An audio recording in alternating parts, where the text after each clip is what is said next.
जय श्री कृष्णा। राधे राधे। आज हम दशा माता की चौथी कहानी सुनेंगे। एक राजा की रानी बहुत ही कोमल थी। वह फूलों की सेज पे सोया करती थी। एक दिन सेज में कच्ची कली बिछ गई, जिससे रानी को नींद नहीं आई। राजा ने पूछा, प्रिय, आज तुमको नींद क्यों नहीं आई? तो रानी बोली कि आज सेज में एक कच्ची कली रह गई, जिससे मेरे शरीर में चुभन हो रही है। उसी समय दीपक हंसा। राजा ने दीपक से प्रार्थना की कि हे दीपक देव, आप क्यों हंस रहे हो? उस ज्योति स्वरूप दीपक ने उत्तर दिया कि अभी तो रानी कच्ची कली के कारण परेशान है। कल सवेरा होते ही जब सिर पर बोझा ढोएगी तो क्या होगा? राजा ने पूछा कि क्या मेरे देखते मेरे जीते जी ऐसा हो सकता है? तब दीपक ने उत्तर दिया, हाँ। उसकी ऐसी भविष्यवाणी सुनकर राजा ने अपने मन में कहा कि देववाणी असत्य नहीं हो सकती। रानी को अवश्य बोझा ढोना पड़ेगा, परंतु यह हो सकता है कि यदि मैं इसको जीते जी समुद्र में बहा दूं तो यह बोझा ढोने से बच जाए, क्योंकि जब समुद्र में वह डूब जाएगी तब बोझा कौन ढोएगा? राजा ने उसी समय रानी से कहा, चलो हम तुमको तुम्हारे पीहर भेज आए। रानी तैयार हो गई।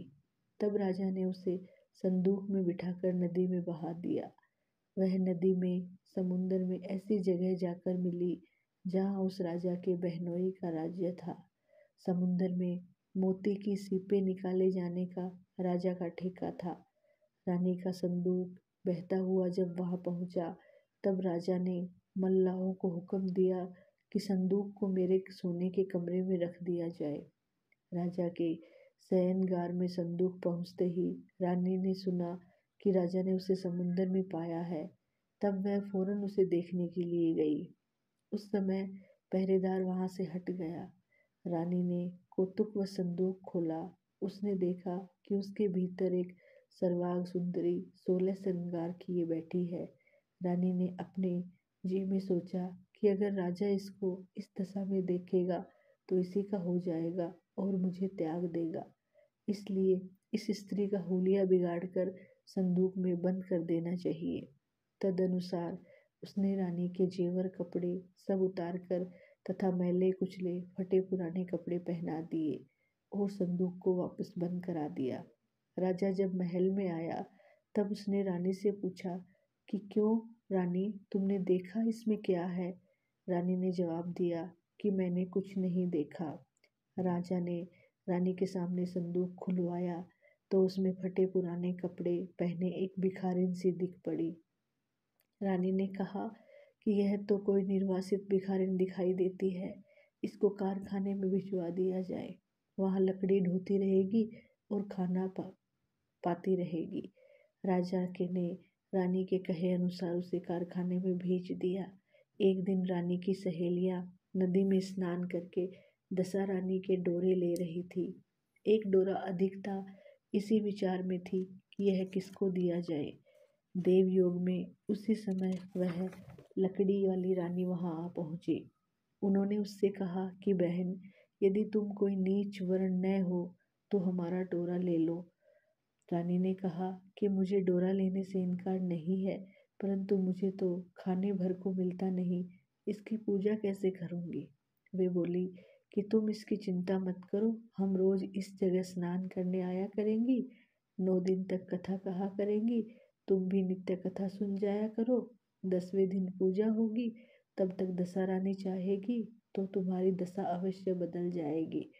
तब रानी ने श्रद्धापूर्वक डोरा ले लिया। उसी दिन रानी के पति को यह चिंता हुई कि रानी को संदूक में रखकर बहा तो दिया, परंतु उसको कोई समाचार नहीं मिला कि क्या हुआ। किसी तरह उसकी टोह लगानी चाहिए। राजा एक नौका पार सवार होकर नदी द्वारा यात्रा करता हुआ अपनी बहनोई के यहाँ पहुंचा। जब वह लेटने लगा तो बहन से बोला कि मेरे हाथ पैर में बहुत दर्द है, किसी सेवक को बुला दो। तब उस रानी ने लकड़ी ढोने वाली भिखारिन को बुलाकर हुक्म दिया कि तू मेरे भाई के पैर दबा दे। वह बड़े संकोच में पड़ गई। अपने जी में अनेक संकल्प विकल्प करती रही कि परपुरुष का शरीर कैसे छूऊं। मजबूरन उसे स्वीकार करना पड़ा। राजा के पैर दबाते दबाते रानी को उसके पांव का पदम दिख पड़ा। रानी चुपचाप रोने लगी और उसके आंसू राजा के पैरों पर टपक पड़े। तब उसने पूछा कि क्यों रे दासी, तू क्यों रो रही है? तू अपना भेद मुझे बता, मेरे कारण तुझे किसी प्रकार की हानि न पहुंचेगी। तब वह बोली कि जैसा पदम आपके पैर में है वैसा ही मेरे पति के पैर में भी था। पहले दिनों की याद आने से मुझे रुलाई आ गई। तब राजा बोला कि मैं समझ गया, अब तुम पैर मत दबाओ, आराम से सो। जो तुम्हारे भाग्य में लिखा था वह तो तुमको भोगना ही पड़ेगा। मैंने उसके टालने के लिए जो उपाय रचा था उसका उल्टा हुआ। तुम्हें भार ढोना था वो ढोना ही पड़ा। सवेरा हुआ, बहुत दिन चढ़ गया, परंतु अतिथि राजा सोकर नहीं उठा, न पैर दबाने वाली दासी बाहर निकली। तब उसकी बहन को चिंता हुई। थोड़ी देर बाद दासी बाहर निकल आई और कारखाने में काम करने चली गई। रानी ने अपने भाई के पास जाकर उसे जगाया। तब वह बोला कि मेरे माथे में पीड़ा है, मैं अभी नहीं उठूंगा। इस समय मेरा जीव बहुत व्याकुल हो रहा है, मुझे अधिक मत सताओ। रानी ने पूछा कि आखिर बात क्या है, कुछ कहो भी। राजा ने कहा कि बड़ी लज्जा की बात है। मैंने तुम्हारी भावज को जानबूझकर तुम्हारे पास इसलिए भेजा था कि यहाँ इसे आराम से रखा जाएगा, परंतु तुम उससे मजदूरों के साथ लकड़ी ढुलवाती हो। क्या इसलिए उसे तुम्हारे पास भेजा था? तब बहन बोली कि भैया, वह तो एक संदूक में बंद हुई नदी में बहती आई थी, हमें क्या पता था कि यह मेरी भावज ही है। उसने दासी को कहा कि उस लकड़ी वाली दासी को बुलाकर ले आओ।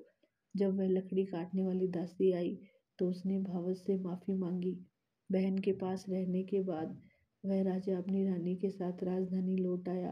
रानी ने अपने महल में पहुंचकर सुहागिनें नोती, धूमधाम से दशा रानी के डोरे की पूजा की और गांव भर में ढिंढोरा फेर दिया कि आज से अमीर गरीब सब दशा रानी के डोरे लिया करे और श्रद्धापूर्वक पूजा किया करे।